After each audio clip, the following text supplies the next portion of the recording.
Hello, dear students. Today, in our lecture, we will discuss about the absorption of drugs. We will discuss about the basic concept that has to be considered in the absorption of drugs. So, today we will start that first thing we have to understand that drugs can be injected inside the body. Injected, or we can say the administered. Drug can be administered inside the body by basically two routes. One is the intravascular and another one is the extravascular route. So generally, for example, in the intravascular route, we will include intravenous or intra-arterial. Either we will inject the medication in the form of the injections, या तो हम उसको intravenous inject करते हैं या फिर हम उसको इंट्रा आर्ट्रियल इंजेक्शन दे सकते हैं. तो वेन्स में जाएगी, आईवी के केस में वेन्स में जाएगी और आईए के केस में आर्टरीज में जाती है. And when we are administering the drug through the extravascular route, then it will consider or it will include the oral route. For example, for the extravascular route is the oral route. So basically, drug can be injected either intravascularly or extravascularly. So after injecting the drug or after administration of the drug inside the body, what the drug will do? The drug enters to the systemic circulation.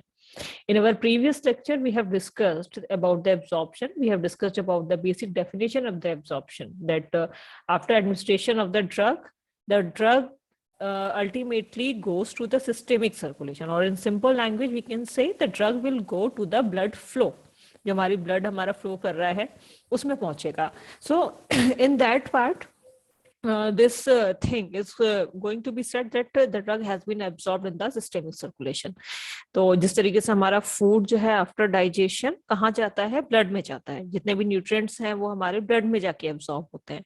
So in a similar way, जब भी हम कोई drug लेते हैं, for example dosage form, अगर हमने कोई tablet ली, paracetamol की tablet ली, पैरासीटामोल ultimately कहाँ एब्जॉर्ब होगी? जाके सिस्टेमिक सर्कुलेशन में. फिर वो जाती है हमारे साइट ऑफ एक्शन पे. वहां पे साइट ऑफ एक्शन पे इफेक्ट क्रिएट करने के बाद हमारे बॉडी में जो भी फीवर है, टेम्परेचर राइज की प्रॉब्लम है, that will be reduced.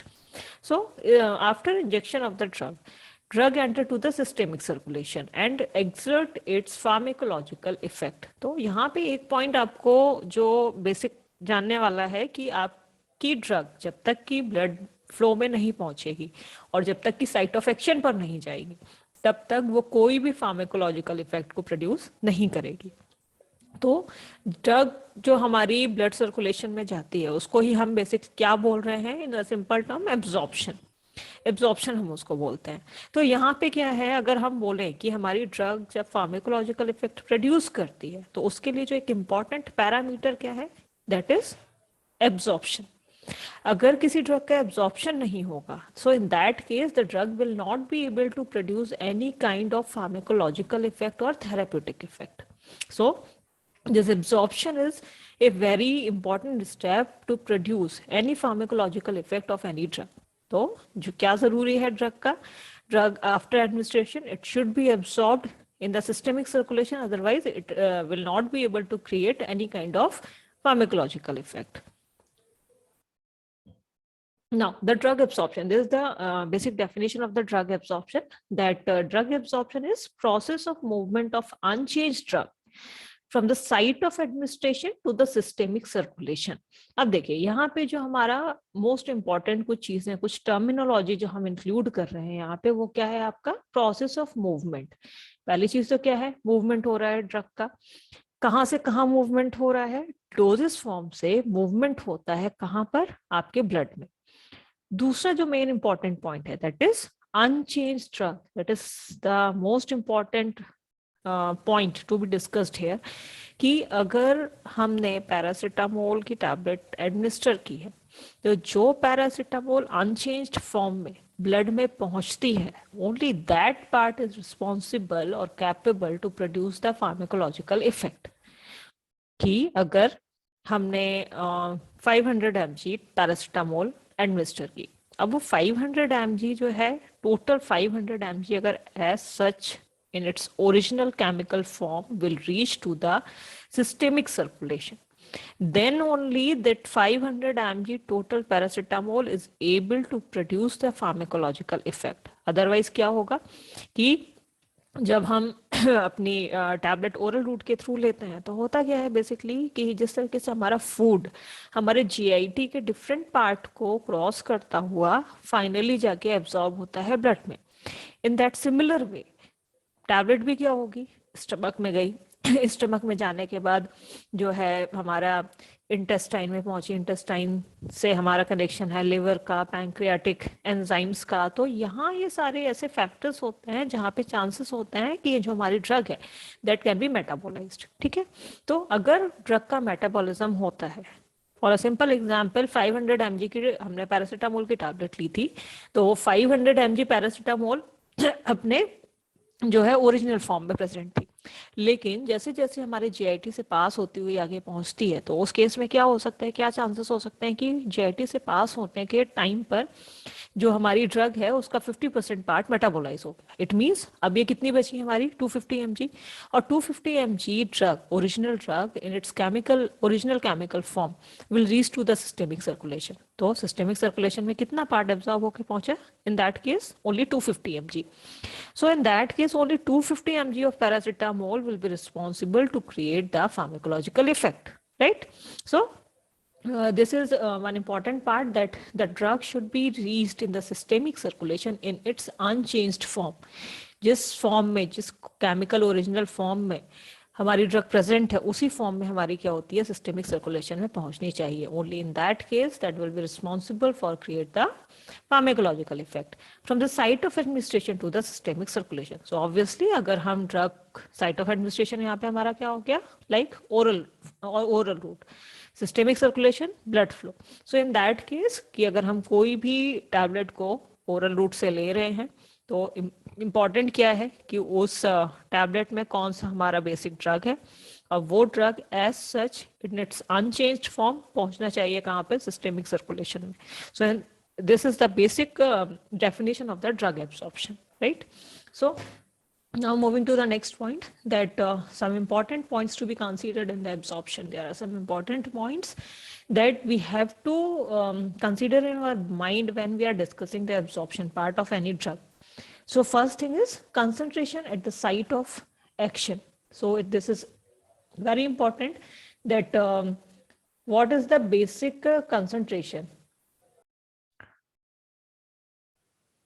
So there we have to consider that what is the concentration at the site of action. For example, अगर हमने कोई मेडिसिन ली है जो कि हमारे लिवर पे जाके एक्ट करने वाली है, सो इन दैट केस कितना कंसंट्रेशन हमारी ड्रग का अवेलेबल है लिवर के पास, लिवर पे एक्शन करने के लिए, वो कंसंट्रेशन डायरेक्टली प्रोपोर्शनल किसके होता है, फार्माकोलॉजिकल इफेक्ट के। So higher the concentration, higher will be the pharmacological effect. So concentration at the site of action is important point to be considered in the absorption. Second one is concentration in the plasma. So as we have discussed in the previous lecture that in the absorption the term or the terminology we are using here, that the systemic circulation na? So in that systemic circulation more precisely we can see here the plasma. तो जितना ज्यादा हमारे plasma में drug का unchanged part पहुंचेगा, जितना ज्यादा concentration होगा, so that concentration is very important to create the pharmacological effect. And now the third point, correlation between plasma drug concentration and therapeutic response. तो ये जो है एक बहुत ही इंपॉर्टेंट पार्ट है कि हमारी ड्रग का कितना कंसंट्रेशन प्लाज्मा में प्रेजेंट है, उसके अकॉर्डिंग और उसके डायरेक्टली प्रोपोर्शनल ही हमेशा वो क्या करता है, थेराप्यूटिक रिस्पांस को क्रिएट करता है। जितना ज्यादा ड्रग का कंसंट्रेशन होगा उतना ही अच्छा हमको थेराप्यूटिक रिस्पांस मिलेगा। अब यहाँ पे 3 पॉइंट्स वी कैन कंसीडर ना। One can be low concentration, तो एक पॉइंट ये हो सकता है कि ड्रग का कंसंट्रेशन इतना लो है कि थेराप्यूटिक रिस्पांस इतना कम हो रहा है कि वो हमको आइडेंटिफाई ही नहीं हो पा रहा। कि मान लीजिए आपको 500 mg पैरासीटामोल की टैबलेट लेनी थी, बट आपने क्या किया, उसको आधा तोड़ के ले लिया। आधा तोड़ के लेने के बाद we can consider that only 250 mg जो है हमारे बॉडी में रीच हुआ। उस 250 mg में से भी चांसेस है कि कुछ मेटाबोलाइज हो गया। इट मीन्स 250 mg भी पूरा हमारे ब्लड सर्कुलेशन में नहीं पहुंच पाया, एब्जॉर्ब नहीं हो पाया। So in that case, one chances is there that that 250 mg is not able to generate any kind of pharmacological effect or therapeutic effect, right? Second point क्या हो सकता है, एक तो हो गया लो ड्रग कंसंट्रेशन, एक होता है कि हमारा ड्रग कंसंट्रेशन एग्जैक्टली उतना पहुंच गया हमारे प्लाज्मा में जितना हमको जरूरी था थेराप्यूटिक रिस्पॉन्स क्रिएट करने के लिए। So in that case that concentration, that drug concentration will be able to generate the pharmacological और therapeutic response। एक कंडीशन क्या हो सकती है कि जो हमारा ड्रग कंसंट्रेशन था वो इतना हाई हो गया हमारे बॉडी में कि थेराप्यूटिक रिस्पॉन्स जो है वो टॉक्सिक रिस्पॉन्सेस में कन्वर्ट हो गए। टॉक्सिक रिस्पॉन्सेस क्या हो जाएगा यहाँ पे कि हम जो कहते हैं ना ओवरडोज कर लिया, किसी भी ड्रग का ओवरडोज भी हो सकता है कि इतना ज्यादा कंसंट्रेशन पहुंच गया कि मान लीजिए हमने साइमल्टेनियसली 2 आवर्स के इंटरवल पर कोई मेडिसिन ले ली जो कि हमको 4 आवर्स के इंटरवल पर लेनी चाहिए थी, या फिर एक टाइम में हमको एक टैबलेट खानी थी, हमने 2 टैबलेट एडमिनिस्टर करनी। So in that case dose will be high, dose high होगा तो क्या होगा, कंसंट्रेशन ड्रग का प्लाज्मा में हाई हो जाएगा, और उस केस में जो हमारे थेराप्यूटिक रिस्पॉन्स है that will be converted into the toxic responses. ठीक है, तो हमारे बॉडी में ओवरडोज की वजह से प्रॉब्लम्स आ सकते हैं, हार्मफुल इफेक्ट आ सकते हैं।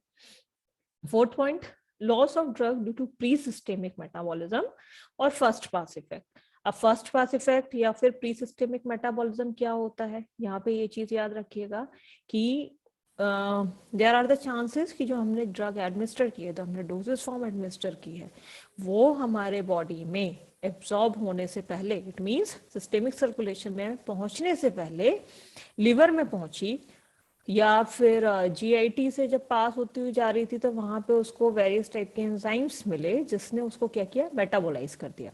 तो अब यहाँ पे हम क्या लिख रहे हैं, pre systemic metabolism. Pre systemic का क्या मतलब है, सिस्टेमिक से पहले, प्री मीन्स पहले, सो सिस्टेमिक से पहले मीन्स ब्लड फ्लो में पहुंचने से पहले, मीन्स एब्जॉर्प्शन होने से पहले ही अगर ड्रग का कोई पार्ट मेटाबोलाइज हो जाए, और इसी टर्म को जो प्री सिस्टेमिक मेटाबॉलिज्म है उसको ही हम क्या बोलते हैं, फर्स्ट पास इफेक्ट भी बोलते हैं। सो ऐसे केसेस में क्या होता है, जो हमारा ड्रग है उसका एग्जैक्ट अमाउंट हमारे एब्जॉर्प्शन में नहीं पहुंच पाता है। तो कितना अमाउंट हमारा ड्रग का जो है लॉस होने के चांसेस हैं before the absorption, that part we also have to consider that while formulating और डेवलपिंग सम डोजेस फॉर्म और सम न्यू डोजेस फॉर्म। तो ये बहुत इंपॉर्टेंट है कि कितना पार्ट जो है किसी भी ड्रग का एब्जॉर्ब होने से पहले मेटाबोलाइज हो जाता है, right? Now, the last point is here that the rate and amount of drug absorption, this is the most important point, कि कितना रेट और कितना अमाउंट हमारी ड्रग का एब्जॉर्ब होने वाला है सिस्टेमिक सर्कुलेशन में। And this rate and amount of drug absorption is this we are going to discuss in the next slide.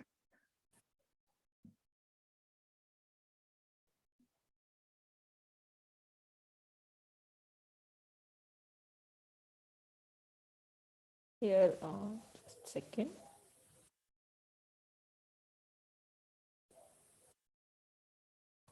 Here we can see that this curve is given, that is showing the plots showing significance of rate and extent. Extent means amount of absorption of drug in a drug therapy. So this plot you can see here that on the x-axis their on the y-axis their plasma drug concentration is there, and on the x-axis their time is given there ना। तो यहाँ पे क्या है, plasma drug concentration दिया हुआ है और x-axis पे आपका टाइम दिया हुआ है। अब यहाँ पे देखिएगा इस कर्व में, इस प्लॉट में 3 लेवल ड्रग के समझाए गए हैं, या हम कह सकते हैं यहाँ पे ड्रग कंसंट्रेशन के हमने 3 लेवल कंसिडर किए हैं। One is the therapeutic level, right? Second one is the minimum effective concentration, or third one is the subtherapeutic level. So as the name is indicating ना, so we will start from here, minimum effective concentration। ठीक है, कि minimum effective concentration है क्या, जैसा कि नाम से समझ में आ रहा है कि किसी भी ड्रग का मिनिमम कंसंट्रेशन जो कि हमारी बॉडी में इफेक्टिव हो, मतलब क्या है इसका, कि एक ड्रग ऐसी होगी जिसका एक हमको मिनिमम कंसंट्रेशन चाहिए ही चाहिए हमारी बॉडी में फार्माकोलॉजिकल इफेक्ट को क्रिएट करने के लिए और प्रोड्यूस करने के लिए. So that concentration is known as minimum effective concentration. For example हमको पैरासीटामोल की 300 mg जो है ड्रग हमारे सिस्टेमिक एब्जॉर्प्शन में, सिस्टेमिक सर्कुलेशन में चाहिए, तभी वो क्या करेगी, अपने बॉडी के अपना एंटीपायरेटिक इफेक्ट हमारे बॉडी में शो कर पाएगी. तो that 300 mg concentration is known to be minimum therapeutic concentration और मिनिमम इफेक्टिव कंसंट्रेशन. तो ये जो डैश डैश करके लाइन यहाँ पे शो की गई है, that is showing the minimum effective concentration. अब मिनिमम इफेक्टिव कंसंट्रेशन के ऊपर जाने पे जो हमको एक लेवल मिल रहा है, वो हम इसको क्या कह रहे हैं, थेरापेटिक लेवल. तो जैसे कि यहाँ पे आप इस कर्व से देख सकते हैं कि ये जो है एक ड्रग है और ये ड्रग हमारे सिस्टेमिक सर्कुलेशन में, जिसको हम कह रहे हैं प्लाज्मा, ठीक है, प्लाज्मा में ये एब्जॉर्ब होनी स्टार्ट हुई. तो प्लाज्मा ड्रग कंसंट्रेशन यहाँ पे शो किया जा रहा है टाइम के अकॉर्डिंग, टाइम के रिस्पॉन्स में, कि जैसे भी हमारी, जैसे जैसे ड्रग हमारी यहाँ पे धीरे धीरे एब्जॉर्ब होना शुरू हुई, ठीक है, प्लाज्मा में पहुंचना शुरू हुई, तो जो हमारा ये वाला लेवल है, क्या है, ये आपका सब थेरेपेटिक लेवल. 3 लेवल यहाँ पर है. मिनिमम इफेक्टिव कंसंट्रेशन, जिस पर ड्रग रिस्पॉन्स क्रिएट करना स्टार्ट करेगी. इसके ऊपर जाने पे ड्रग अच्छे से अपना एक्शन शो करेगी, ठीक है, फार्माकोलॉजिकल इफेक्ट अच्छे से शो करेगी. लेकिन अगर ड्रग का कंसंट्रेशन इस मिनिमम इफेक्टिव कंसंट्रेशन से लो है, नीचे है, तो उस जगह पे ये क्या शो करती है, हमारी सब थेरेपेटिक लेवल शो करती है. और यहाँ पर हमारी ड्रग अपना फार्माकोलॉजिकल इफेक्ट देने में जो है फेल हो जाएगी. The drug is not able to produce the pharmacological effect at the sub therapeutic level. So we will explain this here, that this two graphs, you can see here two graphs na? So in the one graph, in this first graph you can see that the drug is start to absorb in the plasma. ठीक, ये जो है concentration show किया जा रहा है. तो जब तक ये concentration is minimum effective concentration के नीचे रहेगा, यहाँ पर ये कोई भी फार्माकोलॉजिकल रिस्पॉन्स को जनरेट नहीं कर पाएगा. लेकिन जैसे ही ये ड्रग इस मिनिमम इफेक्टिव कंसंट्रेशन तक पहुंची, एब्जॉर्ब हुई, तो यहाँ से ये क्या करेगी, ड्रग अपना फार्माकोलॉजिकल इफेक्ट शो करना स्टार्ट करेगी. और जैसे जैसे ये आपके एक थेरेपेटिक लेवल पे जाती है, पहुंचने लगती है यहाँ पर, तो ये यहाँ पे जो अपना फार्माकोलॉजिकल इफेक्ट है वो बहुत ही सक्सेसफुली शो करती है. But it is also like a general phenomenon that after some time all the drugs concentration in the plasma will start to fall down. So after decreasing the concentration in the plasma, again it is reaching to minimum effective concentration. यहाँ तक आया. अब अगर ये concentration इस minimum effective concentration के फिर से नीचे चला गया, तो ये क्या करेगा, सब therapeutic level पे पहुंच जाएगा और again it is not able to show any type of pharmacological effect. इसीलिए हमको क्या जरूरत होती है कि जैसे ही हमारी जो ड्रग है उसका प्लाज्मा कंसंट्रेशन फॉल होना शुरू हुआ, then again we have to take another dose of the same tablet और द सेम डोजेस फॉर्म. तो जैसे ही हम दूसरी डोज लेना शुरू करते हैं, तो ये क्या होता है, ड्रग फिर से एब्जॉर्ब हुई और ये जो कंसंट्रेशन है ये फिर से राइज हो जाता है. इसीलिए हम क्या कहते हैं कि हमको कोई भी जो डोज है अपनी ड्रग की नहीं छोड़नी चाहिए, स्किप नहीं करनी चाहिए. क्यों नहीं करनी चाहिए, अदरवाइज क्या होगा, ये फिर से नीचे चला जाता है. ये फिर से नीचे चला जाएगा कंसंट्रेशन. देन जब हम अनदर डोज लेते हैं, then again this minimum effective concentration will take time to reach the therapeutic level. So that's why we are saying, that's why doctor is saying that no dose we have to skip in our medication or in our therapies. So this is the thing. Just wait for a few seconds. Now we are going to explain the second graph.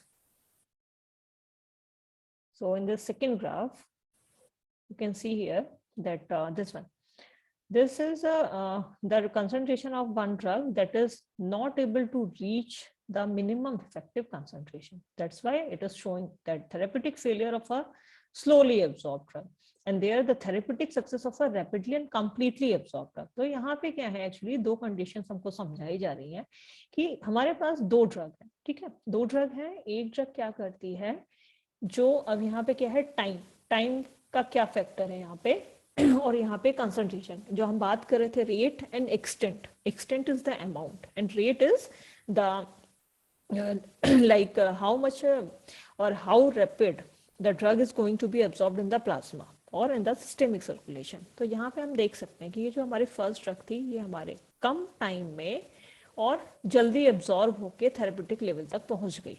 तो इसीलिए ये जो drug है ये क्या होगी, ये एक सक्सेसफुली अपना थेरेपेटिक इफेक्ट देने में जो है अपना रोल प्ले करती है. But in the second case ये जो ड्रग है ये हमारी क्या हो रही है, धीरे धीरे धीरे करके टाइम, बहुत ज़्यादा टाइम ले रही है एब्जॉर्ब होने में और स्लो एब्जॉर्ब हो रही है. स्लो एब्जॉर्ब होने के कारण ये क्या है, एक मिनिमम इफेक्टिव कंसंट्रेशन तक भी नहीं पहुंच पाई. So that's why this drug became fail to show its therapeutic action. So in this case ये क्या ज़रूरी है हमारे बॉडी में फार्माकोलॉजिकल इफेक्ट को जल्दी शो कराने के लिए कि जो ड्रग है वो टाइम के साथ बहुत जल्दी फास्ट एब्जॉर्ब होनी चाहिए और फास्ट एब्जॉर्ब होने के बाद प्लाज्मा में पहुंचकर एक थेरेपेटिक लेवल पर भी पहुंचनी चाहिए. तभी ये क्या करेगी, हमको एक जो थेरेपेटिक इफेक्ट है, फार्माकोलॉजिकल इफेक्ट है, वो शो कर पाएगी. राइट.